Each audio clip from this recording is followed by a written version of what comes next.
Hello friends, welcome to my channel. मेरा नाम है नेहा। आज हम हिंदी के टॉपिक सर्वनाम के बारे में जानेंगे। सर्वनाम किसे कहते हैं, सर्वनाम के कितने भेद होते हैं इत्यादि, और इसे कुछ ट्रिक्स के माध्यम से थोड़ा आसान बनाने की कोशिश करेंगे। तो चलिए स्टार्ट करते हैं। जो शब्द संज्ञा के स्थान पर प्रयुक्त किए जाते हैं या संज्ञा के स्थान पर प्रयोग में लाए जाते हैं उन्हें सर्वनाम कहते हैं। अब सर्वनाम का उपयोग क्यों करते हैं, चलिए इसके बारे में जानते हैं। हम बचपन में गाय के ऊपर निबंध लिखते थे, तो हम गाय का निबंध कैसे स्टार्ट करते थे। गाय हमारी माता है, गाय के 4 पैर होते हैं, गाय की 2 आंखें होती हैं, गाय की 1 पूंछ होती है, गाय सफ़ेद रंग की होती है, गाय काले रंग की होती है। तो ये जो गाय वर्ड है वो इतनी बार आता था, हम खुद इरिटेट हो जाते थे उसे लिखने में। अब इस गाय की जगह हम वह, उसकी, उनकी आदि शब्द का भी यूज़ कर सकते हैं। जैसे गाय हमारी माता है, उसके 4 पैर हैं, वह सफ़ेद रंग की होती है या वह काले रंग की होती है। तो इसमें क्या होगा, हमें वाक्य को बोलने में आसानी होगी और वाक्य में सुंदरता भी आएगी, इसलिए सर्वनाम का प्रयोग होता है। अब आ गया हमारा सर्वनाम के भेद। सर्वनाम के कुल 6 भेद होते हैं। सर्वनाम के कुल 6 भेद होते हैं। अब एग्ज़ाम में ये क्वेश्चन आता है सर्वनाम के कितने भेद होते हैं, तब हम कंफ्यूज हो जाते हैं कि कितने भेद होते हैं। तो यहाँ पर जो बा के ऊपर राउंड हुआ है, हम अगर उसे गोल ऐसे नीचे की तरफ से घुमा देंगे तो क्या बन जाएगा, 6। तो बच्चे याद रखना, सर्वनाम के कितने भेद होते हैं, 6 भेद होते हैं। कौन कौन से आते हैं आपके। पहला आता है आपका पुरुषवाचक सर्वनाम, दूसरा आता है आपका निश्चयवाचक सर्वनाम, तीसरा आता है आपका अनिश्चयवाचक सर्वनाम, चौथा है आपका प्रश्नवाचक सर्वनाम, पांचवा है संबंधवाचक सर्वनाम और छठा है आपका निजवाचक सर्वनाम। अब इन भेदों को हम कुछ ट्रिक्स के माध्यम से भी याद कर सकते हैं। जैसे अ, न, प, अनाप, स, ना, प, अनाप शनाप। तो आ से क्या हो जाएगा, अनिश्चय। ना से हो जाएगा निश्चय। पा से हो जाएगा आपका पुरुषवाचक सर्वनाम। सा से हो जाएगा आपका संबंधवाचक। ना से हो जाएगा आपका निजवाचक और पा से हो जाएगा आपका प्रश्नवाचक सर्वनाम।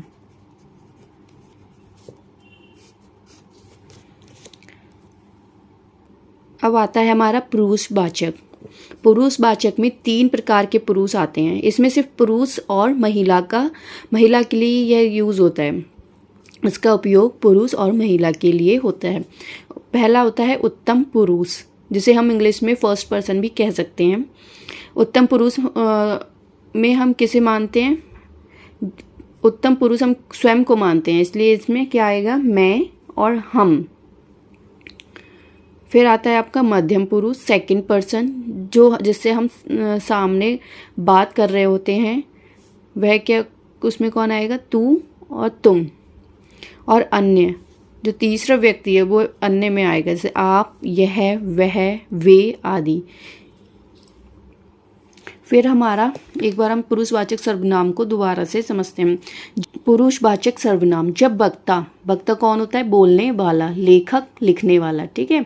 जब वक्ता लेखक स्वयं अपने लिए अथवा श्रोता सुनने वाला या पाठक पढ़ने वाला के लिए करता है, वहाँ पुरुषवाचक सर्वनाम होता है। जैसे मैं, यह, वह, हम, तुम, वे आदि। ये सब किस में आएंगे, पुरुषवाचक सर्वनाम में। फिर दूसरा आता है हमारा निश्चयवाचक सर्वनाम।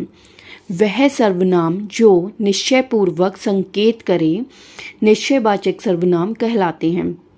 मतलब यह है कि जो चीज़ हमारे सामने हो, हम उसकी तरफ संकेत करके इशारे करके बोलें, वह क्या होगा, निश्चयवाचक सर्वनाम होगा। जैसे यह मेरी घड़ी है, हमारे सामने घड़ी रखी होगी तभी तो हम उसकी तरफ इशारा करके बोल सकते हैं कि यह मेरी घड़ी है, या यह जा रहा है, वह एक लड़की है, हम सभी घूमने जा रहे हैं। तो इसमें क्या है, निश्चय हो रहा है कि हम सभी घूमने जा रहे हैं। ठीक है, अब जैसे ये पेंसिल है, मैं इसकी तरफ इशारा करके बोलूँगी यह पेंसिल है, तो ये क्या हो जाएगा, निश्चयवाचक सर्वनाम। फिर तीसरा आता है अनिश्चयवाचक सर्वनाम, जिससे किसी निश्चित व्यक्ति अथवा वस्तु का बोध ना हो, वह अनिश्चयवाचक सर्वनाम कहलाता है। जैसे कुछ, इसमें आता है कुछ, किसी ने, किसी को, किन्हीं ने, कोई, किन्हीं को आदि शब्द आते हैं। अनिश्चयवाचक सर्वनाम के उदाहरण हैं, जैसे कि कोई आ रहा है, कौन आ रहा है नहीं पता, कोई आ रहा है। ठीक है, लस्सी में कुछ पड़ा है, भिखारी को कुछ दे दो, कुछ भी हो दे दो। ठीक है, भिखारी को कुछ दे दो। वहाँ कौन है, हमें पता नहीं है वहाँ पे क्या है, अनिश्चय का बोध हो रहा है, क्या हो रहा है, वहाँ अनिश्चय का बोध हो रहा है, इसलिए वहाँ कौन है, तो इसमें क्या आएगा, अनिश्चयवाचक सर्वनाम। या किसी, हमारे फ़ोन पे किसी का फ़ोन आता है, फ़ोन दूर रखा हो तो हम क्या बोलते हैं, किसी का फ़ोन आ रहा है, तो वह किस में आएगा, अनिश्चयवाचक सर्वनाम में। फिर चौथा आता है हमारा संबंधवाचक सर्वनाम। संबंध में क्या होता है, संबंधवाचक सर्वनाम में जब वाक्य परस्पर एक दूसरे के मध्य संबंध बताएं, वहाँ संबंधवाचक सर्वनाम होता है। इसके उदाहरण है, जैसा बोओगे वैसा काटोगे, जैसा बोओगे वैसा काटोगे। तो क्या हो रहा है, वाक्य में संबंध है, जैसा बोओगे वैसा काटोगे, जहाँ चाह वहाँ रहा, जो अच्छा होता है उसके साथ अच्छा होता है, जिसकी लाठी उसकी भैंस, जिसकी लाठी है उसी की भैंस है।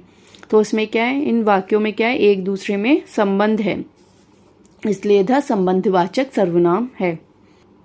फिर पांचवा आता है हमारा प्रश्नवाचक सर्वनाम। जो वाक्य को प्रश्नवाचक बनाते हों प्रश्नवाचक सर्वनाम कहलाते हैं।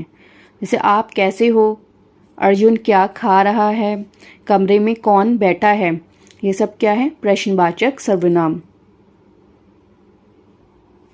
फिर छठा आता है हमारा निजवाचक सर्वनाम, जहाँ स्वयं के लिए, खुद के लिए, आप, अपना, अपने आप शब्द का प्रयोग हो, वहाँ निजवाचक सर्वनाम होता है।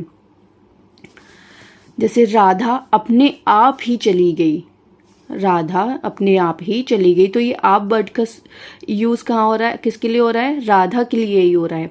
तो यहाँ पर क्या होगा, निजवाचक सर्वनाम होगा। तुम यह कार्य स्वयं करो, या तुम यह कार्य खुद करो, तो इसमें क्या आएगा, निजवाचक सर्वनाम। वह अपना कार्य क्या करेगा, खुद करेगा, तो इसमें क्या आ जाएगा, निजवाचक सर्वनाम। मैं अपना काम कर रहा हूँ, मैं अपना काम खुद कर रहा हूँ, इसमें निजता आ गई, इसलिए इधर निजवाचक सर्वनाम होगा।